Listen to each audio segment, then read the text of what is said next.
এই যে পবিত্র রমজান মাস আসতেছে, এই রমজানের মধ্যে আমি অন্তত যেন 3টা খতম করতে পারি, 5টা খতম যেন করতে পারি। এই রমজান মাসের মধ্যে বাবা প্রত্যেকটা মানুষ তাহাজ্জুদের সময় উঠা যায়, সেহরি খাওয়ার জন্য উঠা যায়। আপনি আজকাল মাহফিল থেকে নিয়ত করেন, সারা বছর আমার তাহাজ্জুদ ছুটে যায়, ঘুমের কারণে আমার তাহাজ্জুদ ছুটে যায়, যেহেতু সেহরির জন্য আমি সজাগ হইতেই হবে। আমি নজির আহমদ সাহেবের মাহফিলে একটা নিয়ত করলাম, এই একটা মাসের মধ্যে আমার একদিনের তাহাজ্জুদ যেন না ছুটি। 8 রাকাত যদি পড়তে না পারেন অন্তত 4 রাকাত হইলেও পড়বেন। আগে শোয়ার থেকে উঠা বিবিরে বলবেন তুমি খানা রেডি করো। আপনি 4 রাকাত তাহাজ্জুদের নামাজ পড়া 12 তাসবিহ যদি আদায় করতে পারেন বললেন, আর যদি নাও পারেন অন্তত 4 রাকাত ওই 2 রাকাত কইরা 4 রাকাত তাহাজ্জুদের নামাজ পড়েন। হাসরের ময়দানে আমার আল্লাহ তাআলা রহমতের দরিয়াতে যখন জোশ আসবে ডাক দিবি, আইনাল মুতাহাজ্জাদুন, তোমরা যারা তাহাজ্জুদ পড়ছ, তাহাজ্জুদ পড়ুনের লোক কারা কারা, তোমরা দাঁড়াইয়া যাও। ওহুম কালিল, তাদের সংখ্যা হবে কম।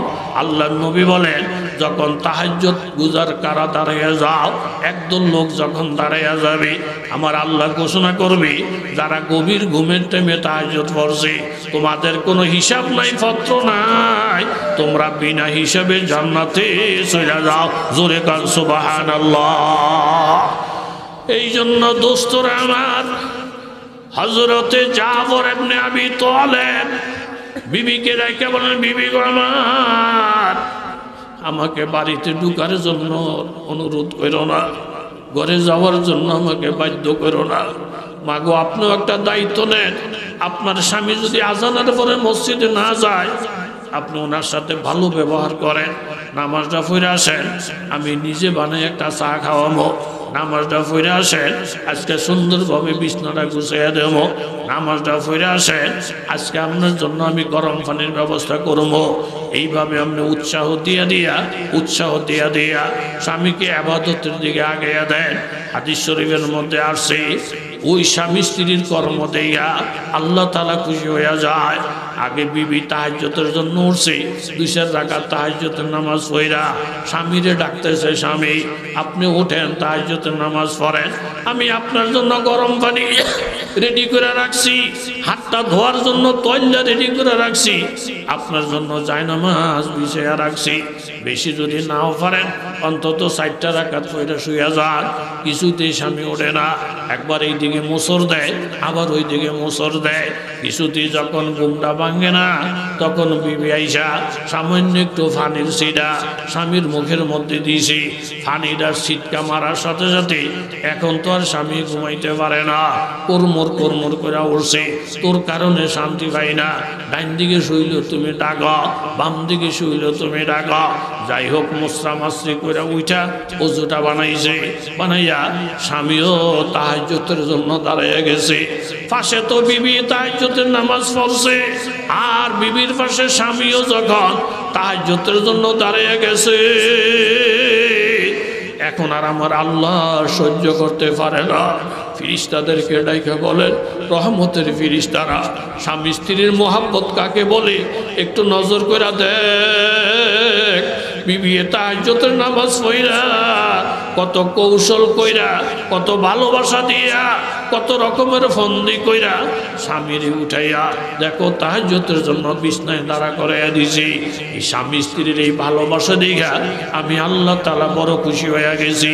ফিরিস্তারা সাক্ষী হইয়া যা, এই 2 জনকে দুনিয়াতে যেমন জোড়া বানাইছি, একজনের বুক খালি করে আরেকজনের টাইনা আমি জাহান্নামে ফালাইব না। দুনিয়াতে যেমন জোড়া বানাইছি আমি আল্লাহ তাআলা 2 জনকে মাফ করে দিয়া জান্নাতেও তাদেরকে জোড়া বানাইয়া দিব। জোরে বলেন সুবহানাল্লাহ। বাবা হযরত জাফর রাদিয়াল্লাহু তাআলা আনহু বিবির থেকে বিদায় নিয়ে চলে গেলেন। আব্দুল্লাহ ইবনে রাওয়াহা চলে আসলেন। সাহাবায়ে কেরাম যখন যুদ্ধের ময়দানে জিহাদ যখন শুরু হয়ে যায়, আল্লাহর নবী মসজিদে নববীতে বসা, আল্লাহ তাআলা মৌতা যুদ্ধের পুরাটা ময়দান যতগুলা মানুষ আছে এই পুরাটা ময়দান সহ আমার নবীর সামনে হাজির কইরা দিয়েছে। জোরে কান সুবহানাল্লাহ। जुल्फों को जरा खोल दो, बुर्का को हटा दो, मुद्दत से पेरीशा दिले मुस्तर ही हमारा, उम्मत में तुम्हारी ही गुलामों में तुम्हारा, तकदीर हमारी है मुकद्दर ही हमारा। আল্লাহ নবী দেখেন মৌতার যুদ্ধ সামনে 3000 মুসলমান, 1 লক্ষ হইল কাফের, শুধু মানুষ আর মানুষ দেখা যায়। যুদ্ধ যখন শুরু হয়ে গেছে, যায়েদ ইবনে হারেসা এক হাতের মধ্যে তলোয়ার আর এক হাতের মধ্যে পতাকা, হুঙ্কার মাইরা আল্লাহু আকবার বইলা যখন সামনে বাড়ছে, তুফানের মতো যুদ্ধ শুরু হয়ে গেছে। অনেক কাফেরের লাশ জমিনের মধ্যে পড়ে গেছে, অনেক মুসলমান শাহাদাত বরণ করছে। হঠাৎ করে কিছু নরপিশাচ আইসা যায়েদ ইবনে হারেসার কল্লার মধ্যে এমন জোরে কোপ মারছে, উনি শহীদ হয়ে যায়, শাহাদাত বরণ করলেন। রক্ত মাখা শরীর নিয়া পিছনের থেকে একটা দৌড় দিয়া হযরতে জাফর রাদিয়াল্লাহু আনহু এক হাতে তলোয়ার ধরলেন, আরেক হাতের মধ্যে পতাকা লইলেন।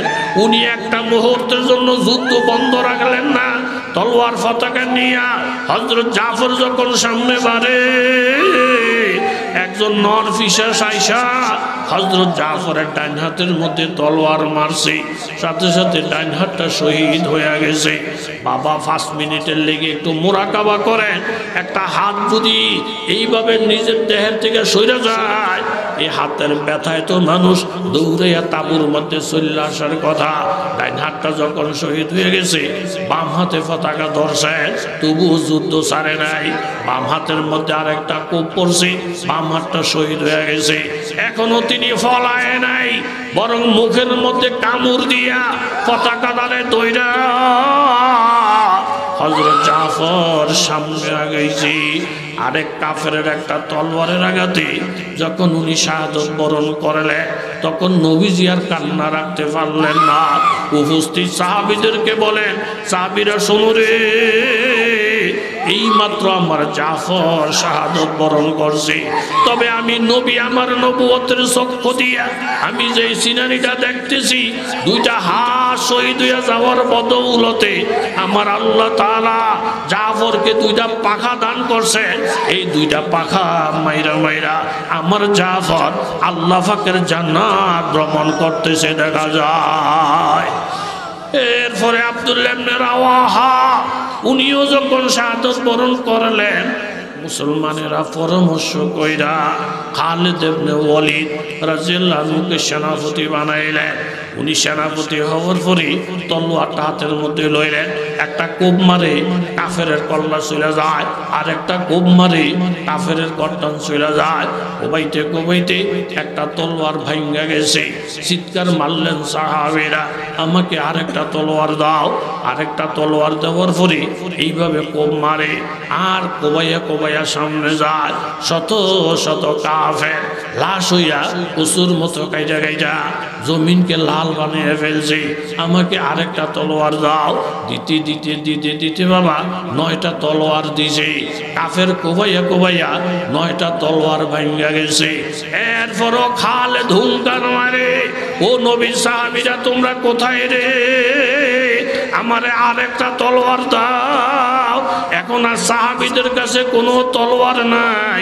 একজন সাহাবী একটা দৌড় দিয়া খেজুর গাছের মধ্যে উঠা একটা খেজুরের ডালা ভাঙ্গা দৌড় দিয়া হযরত খালিদের হাতে দিলেন।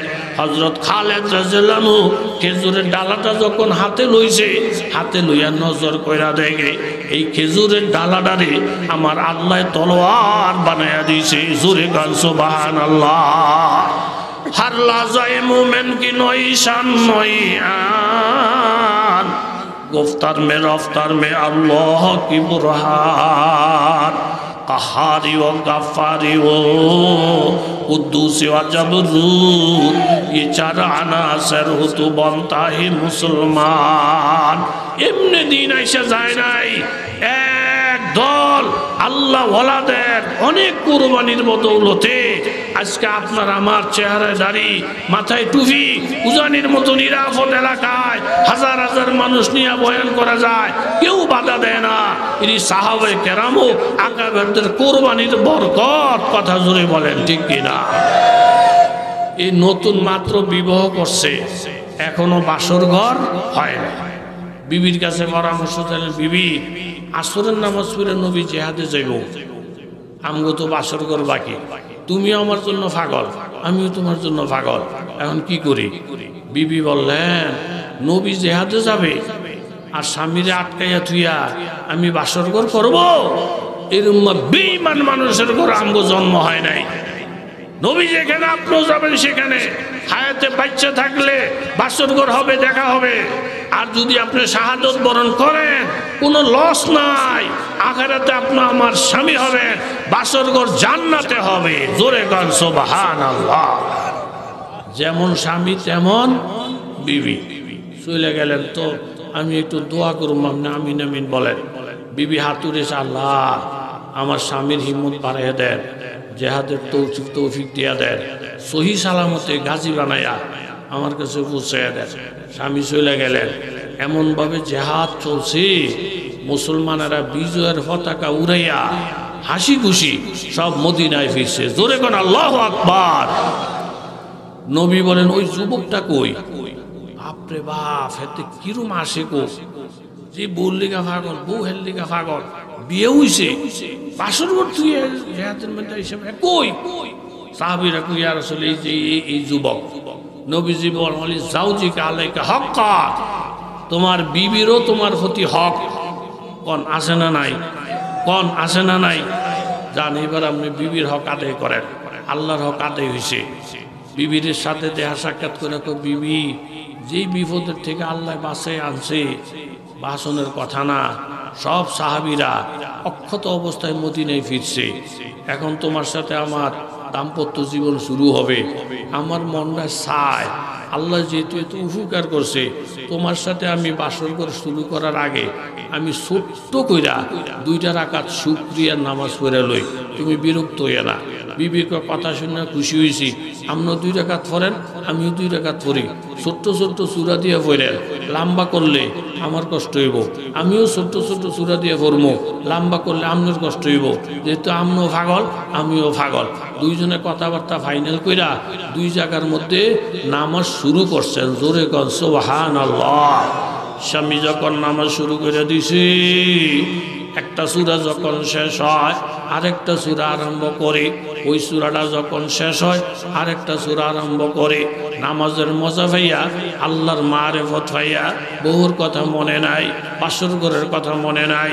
স্বামী যখন 2য় রাকাতের সিজদার মধ্যে গেছে, সিজদাত গিয়া দেখে মসজিদে নববীর থেকে ফজরের নামাজের আযান শোনা যায়।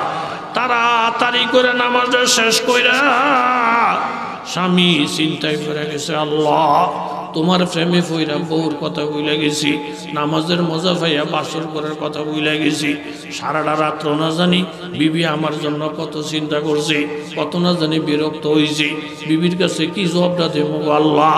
মুনাজাতটা শেষ কইরা ওই রুমের মধ্যে গেছে, গিয়া দেখে বিবির নামাজ এখনো শেষ হয় না। বিবি এখনো সিজদায় পড়ে কাঁদতেছে দেখা যায়। ডাইকা বলেন, বিবি গো সিজদা থেকে মাথা উঠাও, আল্লাহর কসম ফজরের নামাজের আযান শোনা যায়। তাড়াতাড়ি বিবি নামাজটা শেষ করে স্বামীর পায়ে পড়ে গেছেন। স্বামী, না জানি সারাটা রাত্র আপনার কত কষ্ট হয়েছে, কিন্তু নামাজে দাঁড়াইয়া আল্লাহর মহব্বত যখন পাইয়া গেছি, আপনার মহব্বতের কথা ভুলে গেছি।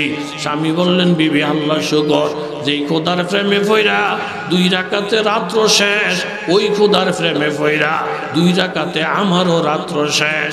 আল্লাহর কোরআন সত্য, পবিত্র পুরুষের জন্য আল্লাহ পবিত্র নারীর ব্যবস্থা করে। জোরে বলেন ঠিক কিনা? আল্লাহ শুকরিয়া। আপনাদেরকে দেখলে বাস্তব কথা যেটা, এমনি আমার শরীর ভালো হয়ে যায়। এই আলামিনরে আমি অনেক মহাব্বত করি। এই এলাকার সাথে আমার একটা মধুর সম্পর্ক, আপনারা জানেন। কথা কোন ঠিক নেই। মাগরিবের পরে বয়ান আসবো মুখ দিয়া এরকম সাহস ছিল না। আমি আলামিন ওই কথা বলি নাই যে আলামিন আমার শরীর খারাপ। জানি যতই খারাপ বলবো কইব হুজুর আপনি আসেন, আপনি আসেন। আপনাকেও দেখছি এই এলাকা তাইলে উজানির মাহফিলও আসলে, আপনাদের এখানে আসলে আমার রুহের কিছু খোরাক হয়। আমি এখান থেকে কিছু নেওয়ার একটা সুযোগ হয়। আপনারা যদি খারাপ মনে না করতেন, আপনারা তো মন্তব্য করবেন যে হাতে আঙ্গুরে খুশি করার লেগা। আমার মনে হচ্ছে এই সমস্ত এলাকার একটা সাধারণ পাবলিকেরও আমি ফাও শুয়ে শুয়ে যেন দোয়া লই, এরম লাগে আমার কাছে, এরমই লাগে, দিলের কথা। এই রমজান আসতেছে, প্রত্যেকে কোরআন শরীফ পড়বেন। প্রত্যেকের বাপ মা আমন করে কোরআন শরীফ পড়াইয়া কবরও গেছে। কথা কোন ঠিক নেই। এই কোরআন যেন হাতছাড়া না হয়। মা বোন যারা আপনারা ফর্দাফসিদার দেশের মানুষ, আপনারা ফর্দার দিকে প্রতিযোগিতা করেন। সূরায়ে ওয়াকিয়া ছাড়া কোনো ঘর যেন না থাকে। যেই মেয়ে লোক সূরা ওয়াকিয়া পড়ে তার স্বামীর কামাই রুজির মধ্যে বরকত দেয়। জোরে কোন কে? আল্লাহ। এরপরে উজানির ফিসা হুজুর আছেন, এরপরে নানুপুরের হজরত আছেন, মাওলানা মুফতি মাহমুদ কাসেমি সাহেব আছেন, অনেক বড় বড় বক্তা হজরত মাওলানা আব্দুল আউয়াল সাহেব আছেন। শেষ পর্যন্ত শুনে আপনারা যাইবেন, মাশাআল্লাহ পুরা প্যান্ডেল ভরা। আপনারা আমার জন্য দোয়া করবেননি, মনের থেকে করবেননি, শুধু এই দোয়াটা করবেন। আমি প্রায় দোয়া করি, আল্লাহ যত মাহফিলে আমি ওয়াদা দেবো প্রত্যেকটা ওয়াদা পূরণ করে যাওয়ার আপনি তৌফিক দিয়ে।